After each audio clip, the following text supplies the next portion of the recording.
Everyone. आज आपण FY BComचा अकाउंटन्सी अँड फायनान्शियल मॅनेजमेंटचा capital revenue and deferred expenditure and receipt हा टॉपिक आपण इथे बघणार आहोत. याआधी या टॉपिकच्या आपण तिन्ही या कन्सेप्ट क्लिअर केलेल्या आहेत आणि त्यामधला डिफरन्स सुद्धा एक्सप्लेन केलेला आहे. तर ज्या स्टुडंटनी तो फर्स्ट व्हिडिओ बघितला नसेल तर त्यांनी आधी तो बघा आणि त्यानंतर तुम्ही हा व्हिडिओ रेफर करा.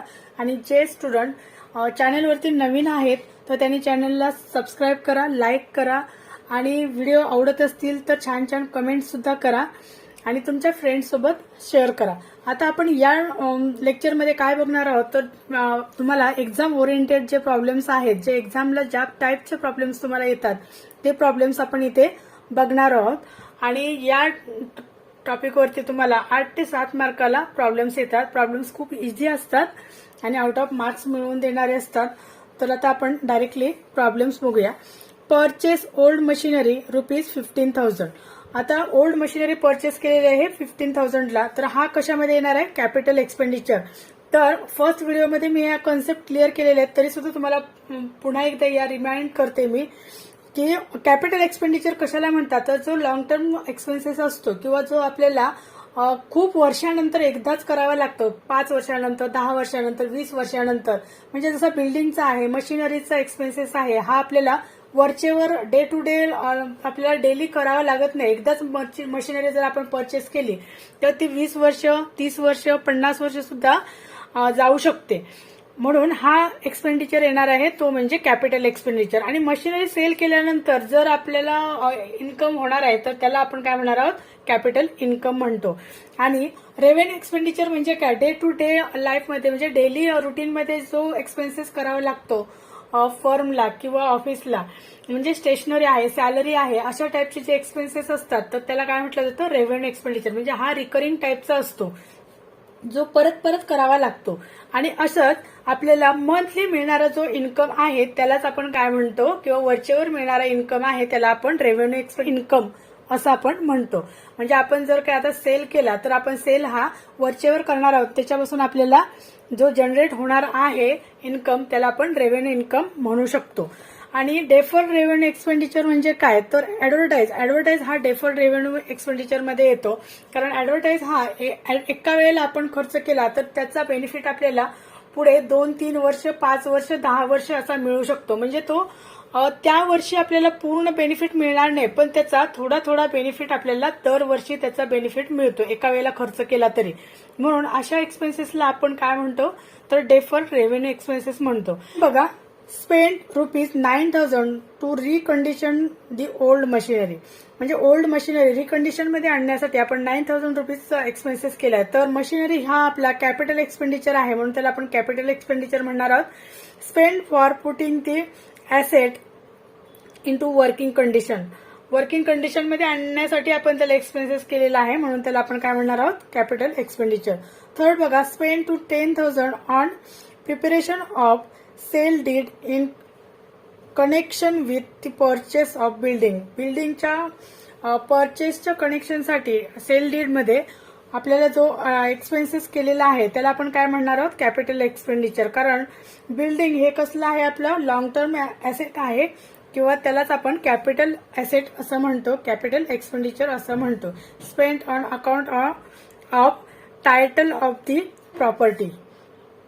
नेक्स्ट बघा, spend ₹5,000 on custom duty clearing charges on account of machinery imported.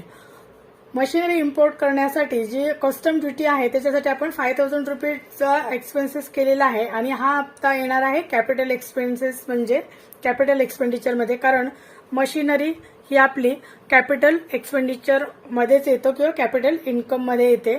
Expenses are incurred in connection with purchase of asset. म्हणजे ज्यासाठी एक्सपेन्सेस केलेला आहे तेच इथं आपल्याला रिझन द्यायचं आहे. मी आता यानंतर तुम्हाला फक्त कोणता एक्सपेन्सेस रीड करून दाखवते आणि त्याचा नेचर किंवा त्याचा जो टाईप आहे, प्रकार आहे तो तुम्हाला इथं सांगते. जे रिझनसाठी आपण परचेस केलेला आहे किंवा पेड केलेला आहे तेच रिझन आपल्याला इथे येणार आहे. नेक्स्ट बघा, wedges incurred in install the machinery ₹10,000. Wedges दिलेले आहेत मशिनरी इन्स्टॉल करण्यासाठी, तर तो सुद्धा कॅपिटल एक्सपेंडिचर मध्ये येणार आहे. Cost of air conditioning the executive office ₹15,000. आता एक कॉस्ट ऑफ एअर कंडिशनिंग हा सुद्धा ॲसेट आहे आणि ते कॅपिटल आहे. एअर कंडिशन काय आपल्याला डेली रोज बदलावा लागत नाही, रोज बसवावा लागत नाही. जर त्याचा म्हणजे 10 वर्षांनी, 15, 20, 30 वर्षानंतर जर तो खराब झाला तरच आपण तो चेंज करणार आहोत.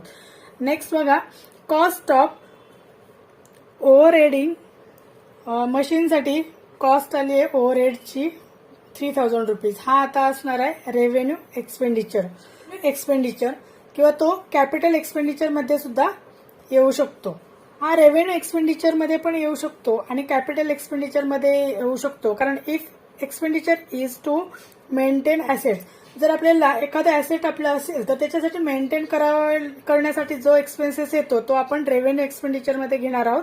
आणि जर ते मेंटेन केल्यामुळे त्याची व्हॅल्यू त्या ॲसेटची इन्क्रीज होणार आहे किंवा ते ॲसेटची जी लाईफ आहे ती इन्क्रीज होणार आहे, म्हणून तो कॅपिटलमध्ये सुद्धा टाकू शकतो. म्हणजे हा दोन्ही याच्यामध्ये येऊ शकतो. नेक्स्ट बघा, एक्वायर्ड गुडविल हा कॅपिटल एक्सपेंडिचर, कारण गुडविल हे आपलं ॲसेट असतं, लॉंग टर्म ॲसेट असतं ते. Cost of training the employees, आता ट्रेनिंग एम्प्लॉईजसाठी दिलेलं ट्रेनिंग हे रेव्हेन्यू एक्सपेंडिचर मध्ये येतं. कारण एम्प्लॉई जर आपण चेंज करत असतो, सतत चेंज होत असतात आणि त्यांना ते ट्रेनिंग आपल्याला वरचेवर द्यावं लागतं. किंवा जसं आपला प्रोडक्शन मध्ये चेंज होत जाईल तसं नवीन न्यू काय आपण आयडियाज आणल्या तर त्याचं सुद्धा ट्रेनिंग द्यावं लागतं. Cost of construction of gallery in the office प्रिमायसेसच्या गॅलरीचं कन्स्ट्रक्शनसाठी आपल्याला एक्सपेन्सेस करावा लागलेला आहे आणि तो येणार आहे कॅपिटल एक्सपेंडिचर मध्ये. It brings into existence assets, म्हणजे ते आपला ॲसेट आहे आणि ते लॉंग टर्म चालणार आहे. म्हणजे तो एक्सपेन्सेस काय आपल्याला रिकरिंगचा एक्सपेन्सेस नाही किंवा परत करावा लागणारा हा एक्सपेन्सेस नाहीये.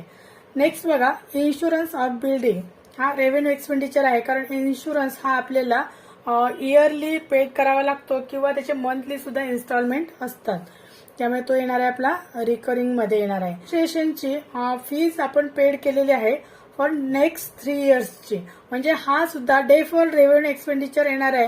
म्हणजे ही जर असोसिएशनची फी आपण 3 इयर्सची पेड केली असली तर त्याचा बेनिफिट आपल्याला नेक्स्ट 3 इयर्स 4 इयर्स असा मिळणार आहे. Revenue expenses paid in advance तो येणार आहे डेफर्ड रेव्हेन्यू एक्सपेंडिचर मध्ये. पेमेंट ऑफ म्युनिसिपल टॅक्सेस हा रेव्हेन्यू एक्सपेंडिचर येणार आहे. कारण म्युनिसिपल टॅक्सेस हे आपल्याला द्यावे लागतात, रिकरिंग आहेत, ते रिकरिंग चार्जेस आहेत. Amount received on sale of old furniture, आता ओल्ड फर्निचर आपण सेल केल्यामुळे आपल्याला अमाऊंट रिसिव्ह झालेला आहे तो आपण येणार आहे कॅपिटल. कारण ॲज फर्निचर हे आपलं काय असणार आहे, कॅपिटल असणार आहे. आता इथे एक लक्षात घ्या की फर्निचर हे जर आपलं म्हणजे आपला जर बिझनेस मशिनरी वरती आपण प्रोडक्शन करत असो तर फर्निचर हे आपलं ॲसेट असणार आहे. पण जर तुमचा फर्निचरचा बिझनेस असेल तर फर्निचर सेल करून जी येणारी रिसिप्ट आहे किंवा इन्कम आहे तो मात्र तुमचा रेव्हेन्यू इन्कम असणार आहे. कारण त्यावेळेस तुमचा स्टॉक असणार आहे आणि त्या स्टॉक पासून जे जनरेट होणार, सेल करून जो रेव्हेन्यू जनरेट होणार आहे त्याला आपण रेव्हेन्यू इन्कम म्हणणार आहोत.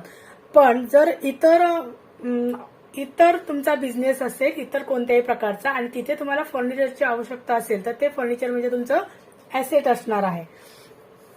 नेक्स्ट बघा, received a gift from father, आता फादर कडून रिसिव्ड गिफ्ट झालेलं ते कशामध्ये येणार आहे, कॅपिटल रिसिप्ट मध्ये येणार आहे. नॉट अँड युजफुल रिसिप्ट, म्हणजे हे रिसिप्ट तुम्हाला दररोज दिलं जाणारं नाही किंवा डेली मिळणार असं नाहीये. बॅड डेट्स रिकवर्ड हा रेव्हेन्यू रिसिप्ट मध्ये येणार आहे. कारण आपण सेल हा वरचेवर करतो आणि बॅड डेट्स हे डेटर्स हे आपले वरचेवर तयार होतात, रिकरिंग नेचरचा आहे तो. नेक्स्ट बघा, amount received on issue of debentures, आता डिबेंचर्स इश्यू केल्यानंतर जी आपल्याला अमाऊंट रिसिव्ह होणार आहे तो आपला एक्सपेन्सेस येणार आहे, तो कॅपिटल रिसिप्ट असणार आहे. कारण रिसिप्ट ऑन रायझिंग कॅपिटल, कारण आपण जर काय डिबेंचर सेल केले असतील किंवा इश्यू केले असतील तर त्यापासून जी अमाऊंट मिळणार आहे ती आपण कशासाठी यूज करणार आहोत, तर आपलं कॅपिटल राईज करण्यासाठी, कॅपिटल वाढवण्यासाठी आपण त्याचा यूज करणार आहोत. नेक्स्ट बघा, licence fees paid for carrying on the work of factory. आता फॅक्टरीसाठी जी लायसन्स फी आहे ती पेड केलेली आहे, तर ते सुद्धा येणार आहे कॅपिटल एक्सपेंडिचरमध्ये. कारण आपल्या फॅक्टरीसाठी जर आपल्याला लायसन्स काढावं लागत असेल तर ते ॲट अ वन टाइमच काढावं लागतं, परत परत लायसन्सची ती प्रक्रिया आपल्याकडे करावी लागत नाही. नेक्स्ट बघा, रिन्युअल ऑफ लायसन्स हा आता रेव्हेन्यू मध्ये येणार आहे, कारण रिन्युअल हे मात्र आपल्याला वरचेवर करावं लागणार आहे. Loss on sale of plant and machinery. आता हा आपला loss on sale on plant and machinery हा आपला कॅपिटल लॉस येणार आहे. कॅपिटल सेल केल्यानंतर जे मिळणारे आहे त्याला आपण रिसिप्ट म्हणतो, तर हा जो लॉस झालेला आहे त्याच्यामध्ये त्याला आपण कॅपिटल लॉस म्हणणार आहोत. Discount on issue of shares हा सुद्धा कॅपिटल लॉस आहे, कारण तो आपण इश्यू करताना शेअर्सवरती डिस्काउंट देतो, म्हणजेच आपण आपले जी व्हॅल्यू आहे शेअर्सची त्याच्यापेक्षा आपण कमी व्हॅल्यूला ते इश्यू करतो. Heavy expenditure incurred on advertising. ऍडव्हर्टायझिंगचा जो हेवी एक्सपेंडिचर इन्कर्ड झालेला आहे त्याला काय म्हटलं जातं, डेफर्ड रेव्हेन्यू एक्सपेंडिचर. असं मगाशीच मी तुम्हाला ही कन्सेप्ट क्लिअर केली. Legal expenses incurred in connection with the issue of shares capital. आता हे सुद्धा डेफर्ड रेव्हेन्यू एक्सपेंडिचर येणार आहे, कारण हा लिगल एक्सपेन्सेस आहे इन्कर्ड झालेला, तो आपण पुढे आपल्याला त्याचा बेनिफिट होणार असतो. Spend for alternation of existing plant which would effect reduction in cost of production हा कॅपिटल एक्सपेंडिचर येणार आहे, कारण आधीच्याच प्लांटसाठी आपण तो एक्सपेन्सेस केलेला आहे, म्हणून तो कॅपिटल एक्सपेंडिचर मध्ये येणार आहे. Replaced petrol engine of a bus by a diesel engine. म्हणजे पेट्रोल इंजिनवरून आपण डिझेल इंजिन रिप्लेस केलेला हा सुद्धा कॅपिटल एक्सपेंडिचर येणार आहे, कारण तो आपल्याला लॉंग टर्म बेनिफिट देणार आहे. Heavy legal expenses incurred by newspaper company to defend a legal suit. म्हणजे लिगल शूटसाठी आपण जो एक्सपेन्सेस हेवी केलेला आहे तर तो डेफर्ड रेव्हेन्यू एक्सपेन्सेस, कारण हे लिगल जे काय प्रोसिजर आहे त्याच्यासाठी एका वेळेला आपण जरी एक्सपेन्सेस केलेला असला तरी त्याचा बेनिफिट हा आपल्याला लॉंग टर्म मिळणार आहे. Cost of experimenting a chemical product which did not result in success. म्हणजे केमिकल प्रोडक्टची कॉस्ट आपण पेड केलेली आहे, जे एक्सपेरिमेंटसाठी आपण त्याचा यूज केला होता, तर तो सुद्धा काय येणार आहे, डेफर्ड रेव्हेन्यू एक्सपेंडिचर मध्ये येणार आहे. कारण जे आपण एक्सपेरिमेंट करतो तर त्याचा बेनिफिट आपल्याला लॉंग टर्म मिळतो, किंवा जे रिसर्च करतो त्याचा बेनिफिट आपल्याला लॉंग टर्म मिळतो.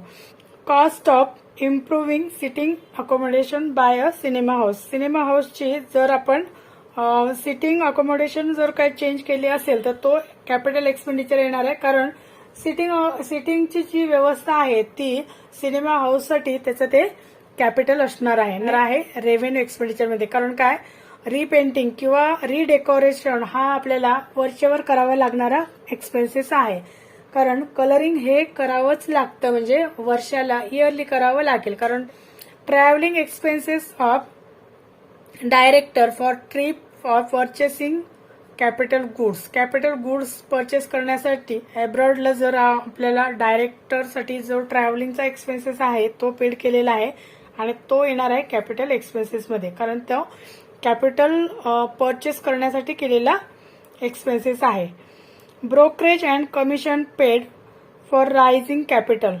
आता ब्रोकरेज पेड केलेला आहे किंवा कमिशन पेड केलेलं आहे रायझिंग कॅपिटलसाठी, म्हणजे कॅपिटल वाढण्यासाठी, तर डेफर्ड रेव्हेन्यू एक्सपेंडिचर मध्ये तो एक्सपेन्सेस येणार आहे. Amount used to repay loan repay करण्यासाठी अमाऊंट यूज केलेली आहे, तो कॅपिटल एक्सपेंडिचर येणार आहे. कारण नेक्स्ट, डेप्रिसिएशन ऑन मशिनरी हा रेव्हेन्यू लॉस येणार आहे, कारण मशिनरीचा डेप्रिसिएशन हा लॉस असतो. Next, interest on loan borrowed revenue expenditure येणार आहे. गुड्स डिस्ट्रॉयड बाय फायर हा रेव्हेन्यू लॉस येणार आहे. गुड्स हा आपला रेव्हेन्यू, गुड्स जर सेल केला तर जो आपल्याला प्रॉफिट होतो तो आपण रेव्हेन्यू इन्कम म्हणतो, तर हा लॉस झाल्यानंतर त्याला रेव्हेन्यू लॉस म्हणणार आहोत. Compensation received for loss of goodwill, capital receipt असणार आहे कारण गुडविल हे आपलं कॅपिटल असतं. प्रीमियम गिवन फॉर लीज, तर ते कॅपिटल एक्सपेंडिचर असणार आहे. Next, shares purchased x dividend, capital expenditure असणार आहे. Claim received from insurance company for loss of machine, हा कॅपिटल रिसिप्ट असणार आहे कारण मशीन हे आपलं कॅपिटल असतं. White washing of factory building, तर हे रेव्हेन्यू एक्सपेंडिचरमध्ये येणार आहे. आणि अशा टाईपचे तुम्हाला एक्झामला सुद्धा असेच प्रॉब्लेम्स येतात. तुम्हाला जस्ट तो कोणता एक्सपेन्सेस आहे हे फाइंड आउट करायचं असतं आणि त्याचं रिझन तुम्हाला तिथे लिहावं लागणार आहे. तर प्रॉब्लेम इझी आहेत आणि आउट ऑफ मार्क्स मिळवून देणार आहेत. Thank you so much. आणि व्हिडिओला पुन्हा लाईक करा, शेअर करा आणि सबस्क्राईब करा.